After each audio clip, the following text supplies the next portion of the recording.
Junior डॉक्टरों पर हमला करने वाले 4 गिरफ्तार।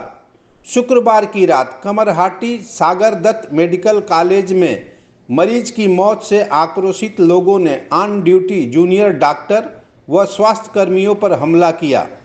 प्रतिवाद में जूनियर डॉक्टर काम बंद कर धरना पर बैठे हैं।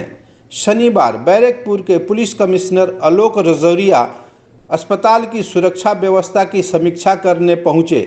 वह बताए कि हमला करने वाले 4 व्यक्तियों को पुलिस ने गिरफ्तार किया है। আপনারা কিভাবে এটা ট্যাকেল করছেন বা কি ভাবছেন? দেখুন, অলরেডি আমরা এখানে সিকিউরিটি অডিট করা হয়েছে, অনেক ইস্যুস উপরে অলরেডি কাজ হয়েছে। গতকালে একটা ঘটনা হয়েছে, তার উপরে পুলিশ যথেষ্ট অ্যাকশন নিয়েছে, ইমিডিয়েটলি ইন্টারভিন করা হয়েছিল।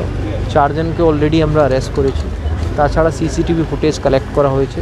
সিসিটিভি ফুটেজে দেখে যারা দোষী আছে, যাদেরকে কোনো ভায়োলেন্ট অ্যাক্টিভিটি দেখা হবে, তাদেরকে অ্যারেস্ট করা হবে। তাছাড়া ওই ঘটনায় কোনোভাবে পুনরাবৃত্তি না হয় তার জন্য কিছু রুলস অ্যান্ড রেগুলেশনস, যেটা আমরা এসওপি বলি, সেটা আমরা এখানকার যারা অ্যাডমিনিস্ট্রেশনে আছেন, এমএসবিপি আর প্রিন্সিপাল, ওনাকে রিকোয়েস্ট করেছি। ওনারা ওই এসওপি একবার লে ডাউন করলে অ্যাক্সেস কন্ট্রোল, কে কোথায় কত পর্যন্ত যাবে সেটা সুনির্দিষ্ট করলে ওটা হেল্প হবে। বেসিক্যালি এটা।